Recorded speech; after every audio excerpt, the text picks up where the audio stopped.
Bonsoir, bonsoir, bonjour, c'est Congo News 24. Bande Konanga, comme toujours avant de commencer notre émission, nous disons merci à Dieu. Nous disons merci à nos chers abonnés et téléspectateurs qui nous suivent partout dans le monde et en RDC. Bande Konanga, soyez les bienvenus. À la une, chers téléspectateurs, et Yindi Bandeko. Fachi décide, pas de cérémonie de francophonie en RDC. Réaction bah député européen Bokoyoka. Bah lobby, en tout cas, francophonie est comme une Angola sur a pété. Agression rwandaise, RDC a participé na cérémonie wana, où le 20 mars, journée à francophonie. FARDC bakozana mawa deuil pour l'agression rwandaise. Et puis leader y a francophonie pour le moment. Ex-ministre affaires étrangères. Bokoyoka réaction ba député européen. Bakolobake.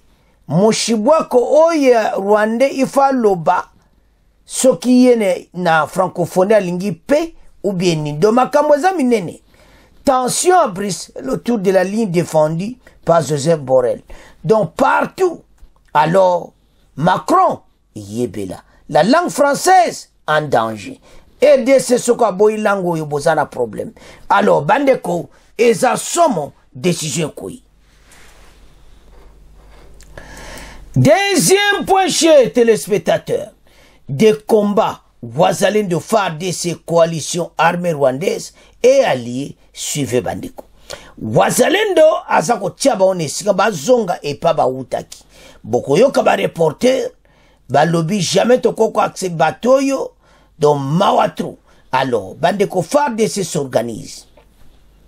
Boye ba ete boyoka ki message a bemba wa pese na kananga masolo za kitoko mais toza en face avec coalition armée rwandaise na Uganda. Donc makambo za minene mais ba waza Bokoyoka masolo. Masolo kitoko. FARDC, allez de l'avant. Chers téléspectateurs, émission Nebse Bandi et comitante sur l'ensemble la situation politique en RDC. Bande kotoko kene directement à Paris. Et pas Wapi. Masolo Zalaki. Et puis à Kinshasa. Et pas Wapi. Bakonzi bajuba décision. Mais to bana na Kinshasa peut toke na Paris. Na Kinshasa, bandeko francophonie est un problème. Fatia lobby pas de cérémonie de la journée à francophonie en RDC tant que armée rwandaise, agression rwandaise est au salam. Au plutôt tozana mawa, ndenge mboka na biso, ils attaqué. Tozana tenté à conceper la francophonie. Alors, monde et yoki, Macron, monsieur Azo comprendre dit situation comme au boulot.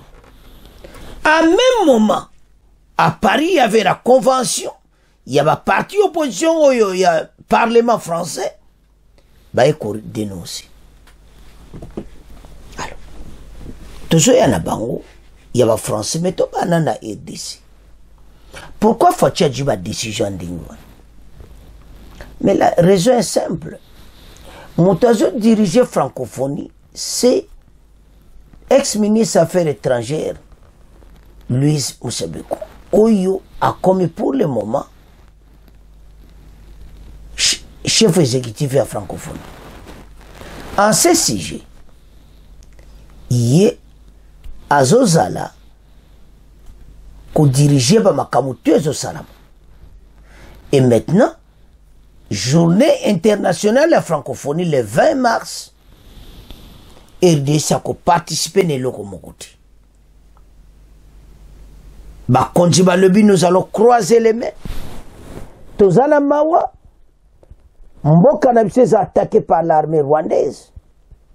Et comme état, c'est tellement pour tout réagir, tout défendre Mboka Nabise. Toujours penser qu'à la défense à RDC. Alors, message Panzani, Occident, pas si sali. Et surtout la France, oyo azotombo manalanga azobosanaki et descendre les grands pays boyoka. C'est les grands pays na kati ya makambo. Yo du RDC ozo nyokola yango. Oye bakiti. Francophonie baja francophonie to kwa boyate. Tout ça là qu'on passe tout en préparation nango. Avant même armée rwandaise attaqué biso francophonie déjà zaki a makama ko bonga. Mais voilà la situation au tozanango. Bakonzi ba yo tala no Kagame osana nko azotindaka batune ko ya kubomo wa Congolais.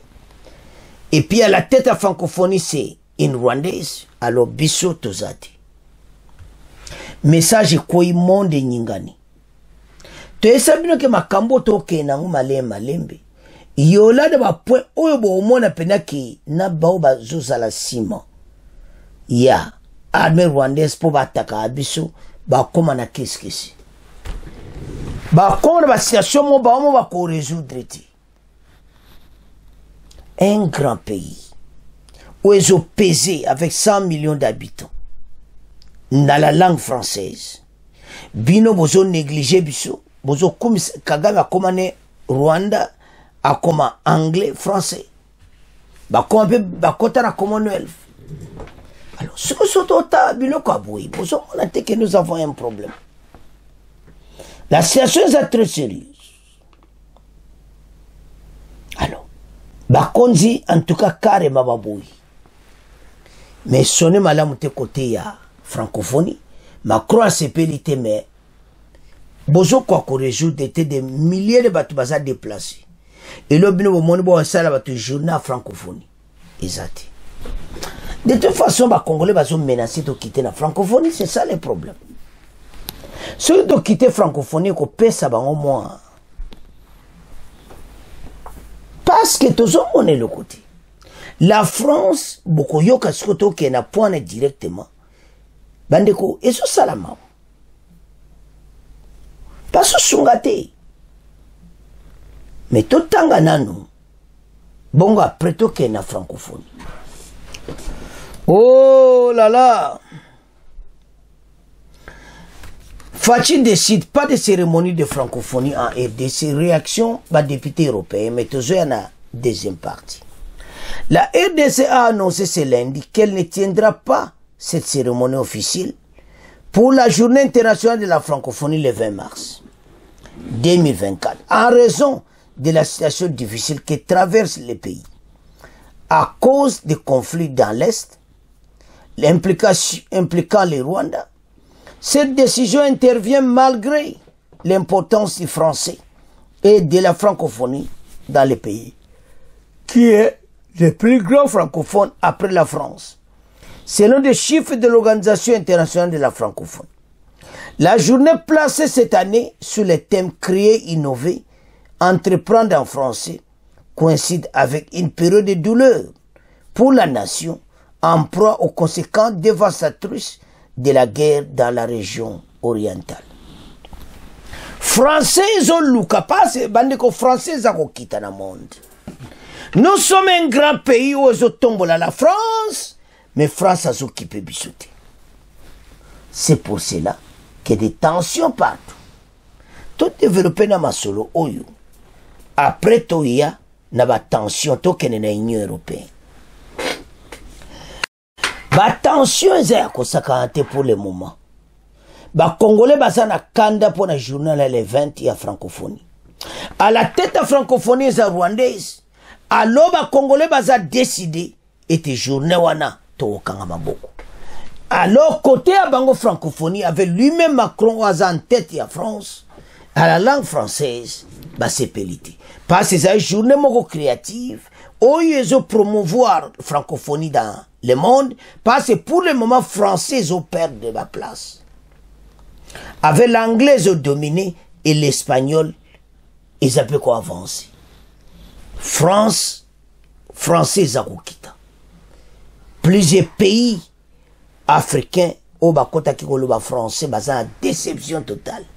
La position française, même si face à la guerre à l'Est,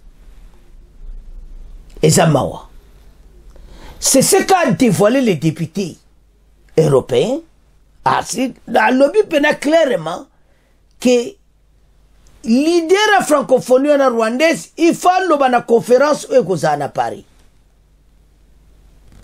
totale so ko lobani basengi aloba ke pe nini eza ya pe eza bitumbati.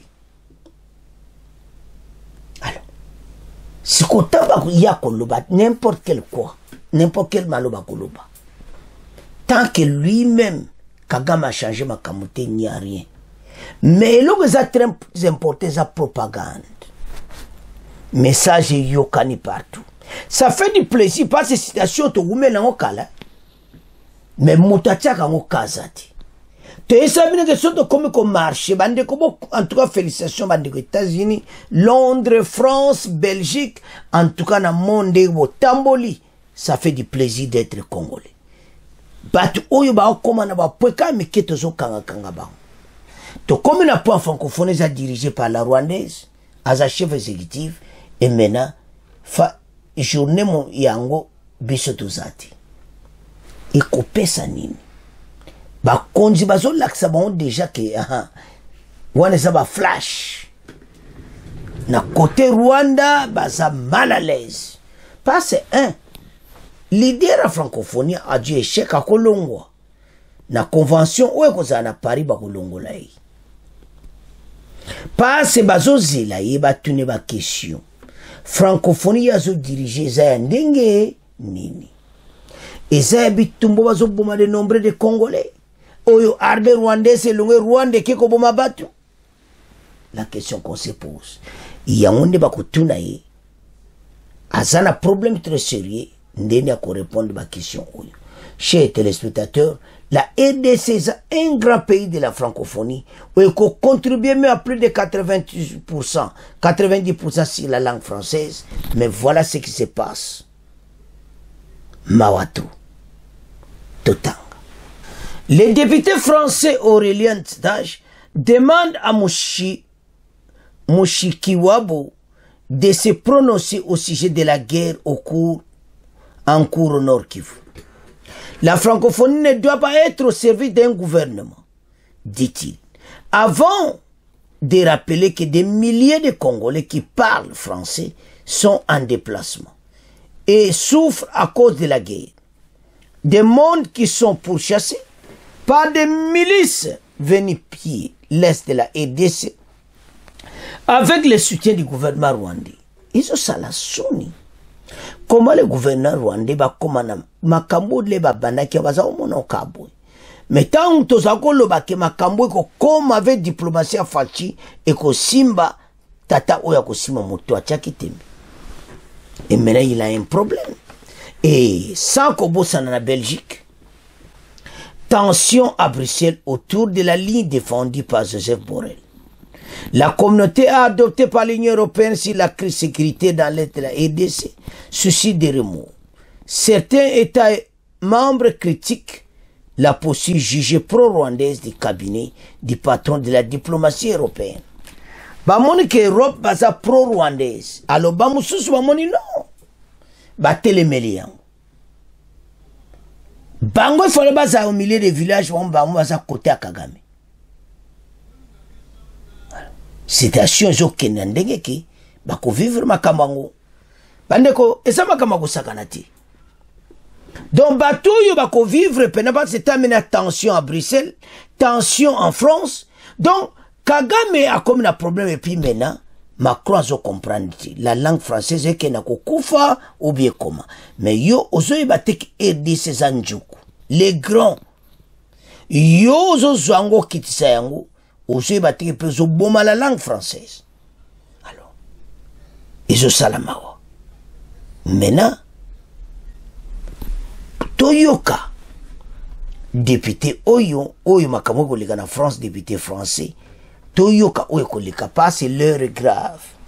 Convention kozala ba sengi la rwandaise wana a se prononcer sur la guerre à l'est tant bakoya convention à Paris. Ezaya Koyinda et si Yindi Toyoka, député français. Nous devons chercher la paix partout. En Europe, bien sûr. En Palestine, évidemment, mais en Afrique aussi. Et je voudrais, alors que je rentre du Congo, vous en dire un mot. Je sais, cher Jean-Luc, qu'avec Carlos, Nadège et d'autres collègues députés, vous avez été à Kinshasa. Moi aussi, dans le cadre de travaux que je mène à l'Assemblée nationale sur la francophonie. La francophonie, à travers le partage de la langue, des valeurs de paix, d'espoir et de démocratie, est pour moi ce qu'il reste au peuple face à l'oppression ou aux fautes de leurs dirigeants. Elle est au fond l'énergie de la créolisation. Mais la francophonie doit aussi jouer son rôle pour résoudre les conflits. Et en ce moment, ce sont des centaines de milliers de Congolais, plus grand pays francophone au monde, qui sont pourchassés par des milices venus piller l'est du pays, avec le soutien du gouvernement du Rwanda.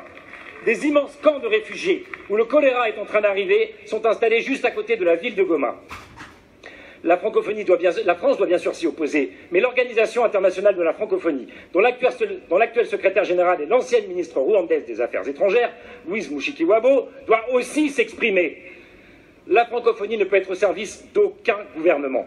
Et alors que son prochain sommet se tiendra cette année à Paris, je fais donc le vœu que, comme me l'ont demandé les jeunes Congolais que j'ai rencontrés, une table ronde réunissant les jeunesses rwandaises et congolaises soit organisée pour qu'enfin le français redevienne la langue de la paix. Chers téléspectateurs, tout lundi les députés français. Nous allons parcourir une situation beaucoup difficile dans le pays. Parce que les Européens sont pro-Rwandais sur la guerre à l'Est. Ils ont des intérêts ensemble. Mais Bisso, il faut tout élément. Tout là la pongiti. Ils le savent très bien que Bisso toza na position toza to continue bon. Cette guerre à l'Est est asymétrique. Exemple comme ça typique, il faut partager. Les 20 millions Batiatia Makele, finalement l'Union européenne a payé Rwanda 20 millions. Est-ce que vous comprenez Makambo? Makele Banagata Maloba Kopesa Makele, tu es Banaki, mais ils ont quand même décaissé les 20 millions Rwanda pour participer à Mozambique dans l'intérêt français. Donc voilà. Voilà comment va composer ça contre Mbokanabiso. Situation de vivre déjà sur Talizo Salamawa peut passer. Tolandier. Il a bien dit. À lobby, le chef de diplomatie rwandaise, la cheftaine, la oiseau dirigé en haut, oiseau ex-ministre des Affaires étrangères, maintenant, a commis qu'on dirigeait francophonie chef exécutif, maintenant, il faut à l'oba. Est-ce que francophonie et ça n'est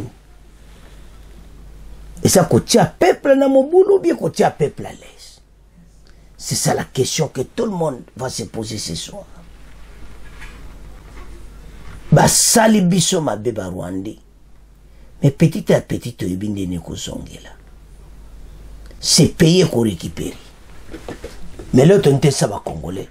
Que situation on va le baquer hindi ndenge tolandi wana na Belgique pezeka ndenge moko tolandi ba français bazo c'est la zoya à Paris conférence zakuna bongo siko yalo ba soki francophonie za paix ou bien za bitumba à s'exprimer.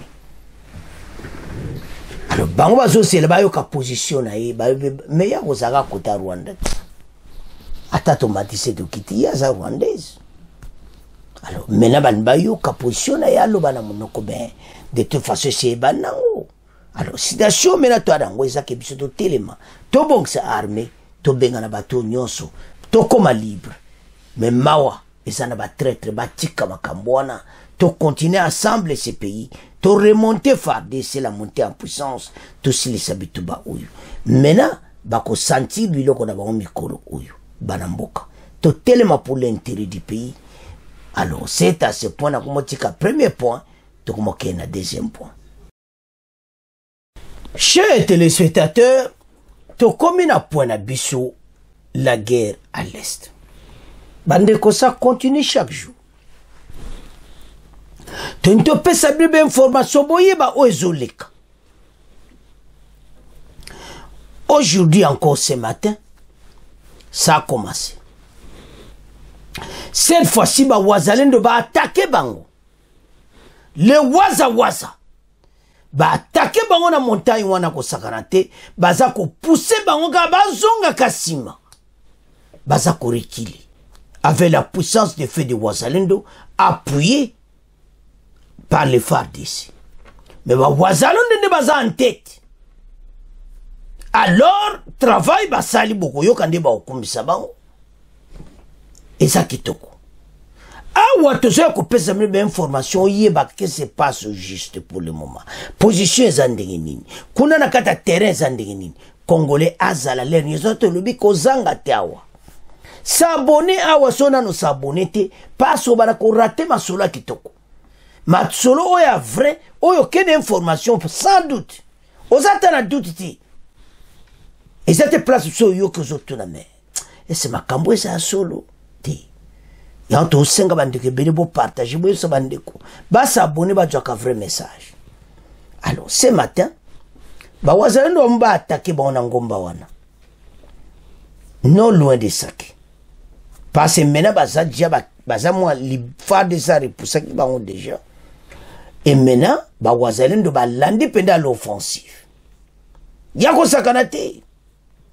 Alors et ça li ke batu oyo bazubilo kona bango basali marche en arrière toujours. Wazalendo batika la position wana. Balobi ke batu oyo banga ba conquérir mboka na biso me ba okokate to kotikela bango tante. La négociation à l'est est un complot international bokoyoka avec l'Ouganda, Rwanda, Ouganda zane na kati. Tango ba journaliste bango moko peuple azakuna zo tanga Ouganda. Faut comprendre que la situation est très compliquée. Mais Congolais l'auto senga biso nde tozala bomoko. Arrêtez ces divisions là. Tika boba osa na politique na Kinshasa ba continue ba sa ombusa na bango. Mais biso boto okumisa armée to tombola armée. Et là, on la population nyonso va fixer regard à l'est et prier pour eux. Avec prière, puis, Tokolonga. Et ça, le kolabana Israël, même dans l'histoire, la RDC a tellement de richesses, les pays ont envie. Par même des voisins, bozoli ananaï. Mais les pays union sont na démarche ya accord de Luanda, les pays on est belé. Baza penana motema bienti. Pite kaza da lobi que en tout cas population a yambi message ya Union africaine kitoko. Maintenant RDF invente baza considéré vraiment des terroristes. La même chose na ADF, baza pena considéré maintenant comme des terroristes. Ba compter bango ensemble. Na me ba FDL et batouana nyonso. Basali liste na bango. Situation tozo vivre na mboka. Et je senga Congolais nyonso a telema pour ce pays. Nous vivons un complot où je senga armée na biso baza protéger. Armée na biso baza na ba leader moko kitoko, armée na biso tambola na ba makamu nyonso baza na besoin na bompe koka ba bunda pona mboka. Mais ba konji ba osale forto za ko informer bino que armée za négligé. Ko yoka biyoka yokati. Ba konji baza sima ya armée à 100%. Fatia Kouti armée n'est tamokamabe. Après gouvernement Liboso. À son arrivée, la montée en puissance, loi de programmation militaire, et on continue à recrutement, d'école de guerre, école ya, et académie, na RDC, et baniko fonctionner. Bolani ki bemba na kananga. Académie nyonso so ça la grand travail. Et toujours bimsaba militaire de jour au jour. Bolandi wana 431 ba sous-lieutenant do ba jeno batanga bango ande ba koti école militaire bake ko yekola pona armée basilisi bango batokojwa leadership oyo. Ce sont des futurs généraux de la RDC. Ils bazabe étudiants, monsieur assisi université et bele batanga bango ne bako diriger armée na mikolo koya. Chers téléspectateurs, nous sommes un grand pays. Bato bako sakana bisoti. Toza penoka na 4 éléphants ya Afrique avec plus de 100 millions d'habitants. Et la majorité de nos... Il y a la population qui jeune. 70%. Oui, mais c'est un nini, tozanango. Ba paya muso ba koko na ba koko. Mais biso pena tozana 70% de jeunes. Oh makile zo tambola na nzoto. Ah, beaucoup vivre ango. Na mikole koya, beaucoup mona. Ça, ce n'est que le début. Armée bani na retard. Tozana mwa ba retard toko bosa na yangote. Makamuso zo leka na S. Parce que Bissoteko s'est programmé un peu en retard par rapport à Rwanda, Ouganda, ou avancer qui n'a armé na bango. Mais cela n'empêche pas que tu défends des territoires, tu benga na banguna na mboka. Ya wampo sa la kalaise. Nga pena son hôtel à faire de sa zobunda na za vraiment à l'aise. Mais bino sobo yoka ko oh ba boteli ki oh ki vishumbu oh boy vishumbu oh bandeko. Ce sont que des petits villages. Village to recruter zakara neti. Nyanzale, Kichanga, na Kichanga kutu na babunagana to comprendre. N'est pas circonstance. Mais c'est la même chose, je vous dis, salama trahison totale. Balinga balak sa faiblesse ya armée et pas na bango. Pour peuple na moral et kita me bazan erreur grave. Koute monter sur moral à faire d'ici. Que tu récupères ba territoire. Guerre yo ba konzi bazo tshongo avec plusieurs bazana be oyo kaka avec sagesse nyonso parce que b'impérialiste baza eloko bazo luka guerre mo ba munene s'éclater mais bazo bosana ki Rwanda ne kopela moto ba idena bango ezaka ke guerre bandi ya biso pe to koti to yena bilo na biso to koti boko kati bakonzi baza mayele akusakana ti ne comprendre ba je pourquoi bakonzi bazokena ba malembe tant que peuple congolais ba attaquer non wazalendo attaquer faire de ça na position wana parce mena wazalendo azo biso peto appuyer wazalendo armée rwandaise azako appuyer RDF na katazam. Donc, situation tozo vivre. Et ça peut nous kakamatata. Parce que, complot c'est salamaki. Bah, c'est ma côté na katamboka. Et comme menefu ba konjiba jouer makasi. Pour kimia eya na est. Bah, ça kodenda. Bah, on peut avoir mon cas to juba village oyo. Histoire réciliti. Toko tike la bino ta centimètre ti. Et soyez sûr, au fur et à mesure que le temps passe, FARDC, la montée en puissance, et ça comata. Le temps que je FARDC peut monter en puissance. Donc, oignon se salama oye kozala zéro. Ba okoka bisote. Mais tu me tango zo le kalelo parce que l'into pesa bino d'information comment wazalendo basali bango masolo. Alors peut-être Kazadi peut appeler ce message que situation est calme dans le pays malgré l'agression rwandaise et puis malgré bamakamuso to vivre à l'est.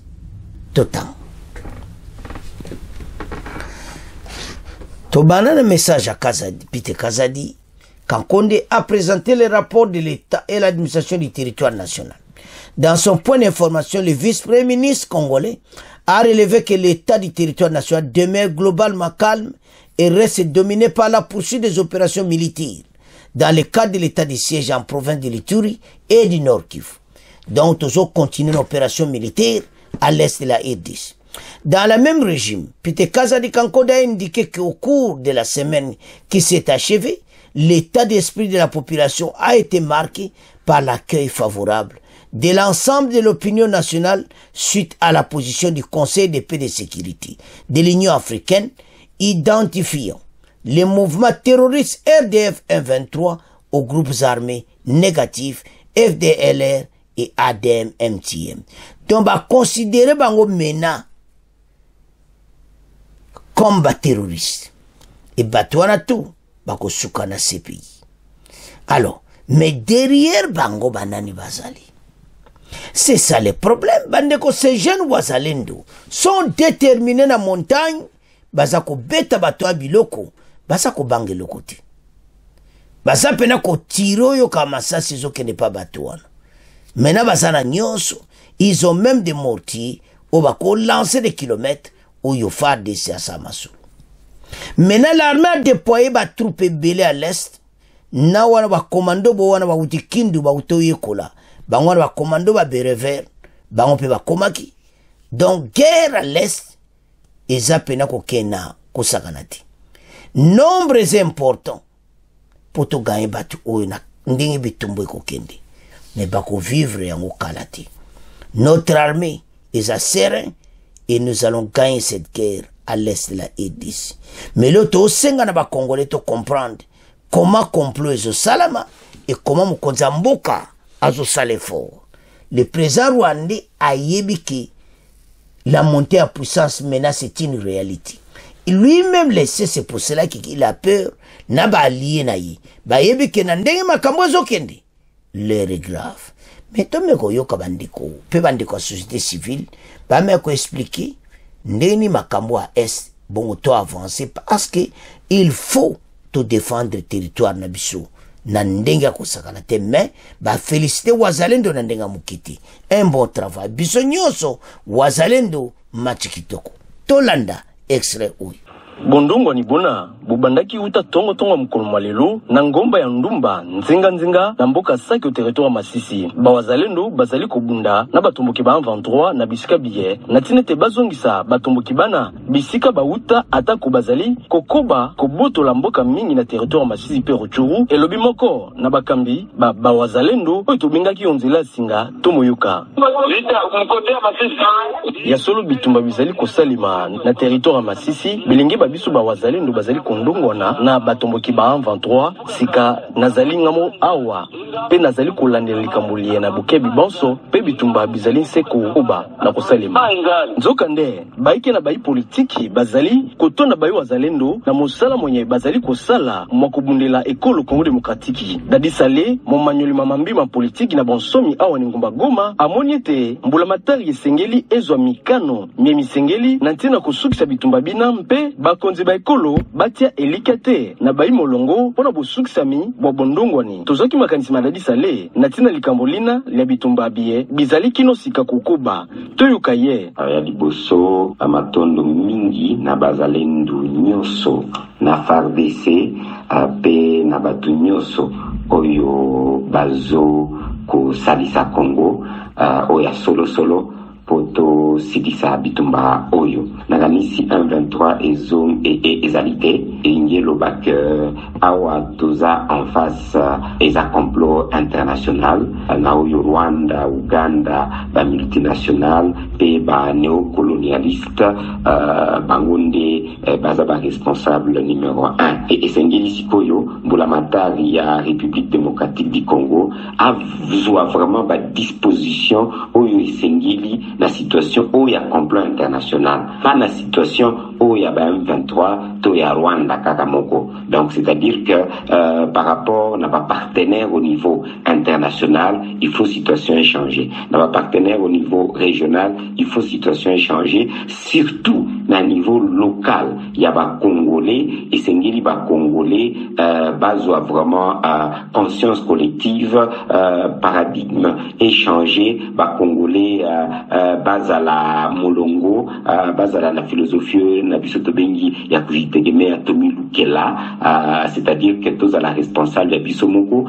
totika kolela lela il faut tous s'organiser. Normalement, chaque point, na niveau international, et ça, na ba disposition, na ba stratégie, na ba point opérationnel, tous proposé, na niveau régional, même chose, mais surtout, na niveau local, il y a ba Congolais, bangomoko. C'est-à-dire que tous a quand même, ba responsable, il y a eu Salima, tous a ba très télé, tous a contrôlé en côté, donc ba solution est ça, mais malheureusement, pour la matière, il faut avoir ba grande décision à rompre na situation où il y a blague au tout le monde. Chers téléspectateurs, nous avons suivi.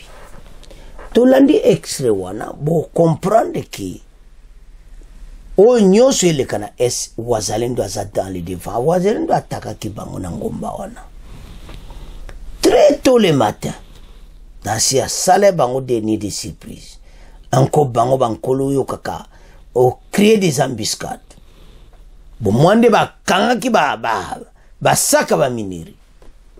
Mikolo baza la recherche à Rwanda na kata Zamba parc de Virunga. Baye banzeni bazo kene ba miniri. Match za mobulu. Le wazalendo bazo sala grand boulot. Il faut qu'on félicite bango netolandi bandiko wana parce que et ça facilite. Tant qu'un civil a du mundu qui mbalamo à côté na Zamba. Ce n'est pas facile. Alors, bango ba yebi Zamba très bien. Bango ba yebi ce qui se passe très bien.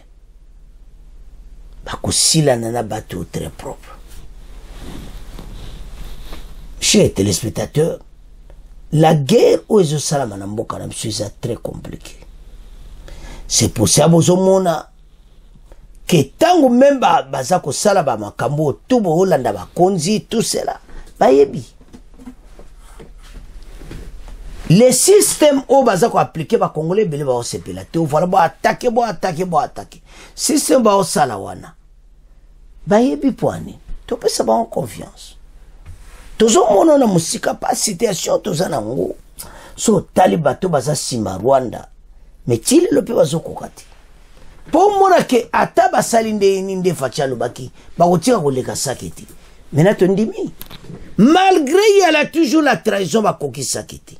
Facha ebike béton vanda wana. Béton ani te sisa guerre nyonso. Parce que ça fait mal. Un beau pays comme la RDC a déchiré par des guerres ethniques, par guerre à Katamboka, et plutôt Joaka Bato ADF, na armée rwandaise, ba ko attaquer sur le kolaba minéré. Et ba ko vivre. Makambo nyonso, ba ko comprendre que oui, la RDC toi a raison. Parce qu'un jour, tu continues à aboter. Les paysans rwandais, mon ba konzia, ba doit avoir décision malem. Et maintenant, bientôt, maintenant, tu as la frontière dans le parce que tu as posé comme la place où tu as pour avancer. Tu as mesure. Il y a un autre qui a critiqué. Il y a un autre qui a gouvernement est koleka. Armée zaka moko. Beaucoup de armée. Bo pesa ba idi. Bo tombo boyoki ba ningande bazoloba. Do peuple a telema pona mboka. Parce que Mungu na osakansio na bisote. Mais le que ça m'a qui tous a attaqué en interne et à l'externe. Naba musuba politicien mususu azarane mutakaga mais azana Kinshasa. A jibe cravate rouge pe alat. Alat donc a télémieux donc yewana azo côté le président rwandais. Azo travail battu ne ba travail na mayele mais pas cette fois-ci. Bon de privilège wanati. Bakotike la bino tanti. Ba yoki bino, on vous arrête, bache bino na prison. Mais bokeba, pour le moment, trahison. Et ça a peine de mort. Alors, bandeko total ozole kana est. Situation vraiment, il faut ça kaka toujours, tout ça contrôle lango. Ba continuer ndenge wana. Ndenge to landi na exe wana, wazalendo baza ko attaquer. Osomona. Parce que ma question, pourquoi tu attaques à tes voisins de Yohan? Aza ko attaquer bango. Tu ko sila nana bango. Ba comment à tel point que baza coincé. Ba tomol maboko likolo. Wana mokolo to lo ba guerre ici. Menzele zamulai. Avec l'implication d'autres voisins à Katia armée. Ça fait mal. boza ko agresser baninga même au lac Kivu mena ba comme na accès côté lac Kivu makamusu ba osale za propre penalty. Alors bandeko tout élément bitumba oyo kala tête comme na poke to mo na pena lumière et tu vas compter ko récupérer ba territoire mais ba konji ba za sage pour offensive to comprendre bango situation est à niveau molé mozo talobia. Non, ce n'est pas possible. Notre beau pays que tout le monde a envie. Baricheze za sama bile ko silati mais bangonde bako sila. Alors banamboka c'est à ce point que comme clôturer mission là-dessus. Vous continuez à s'abonner massivement. Au revoir. À la prochaine.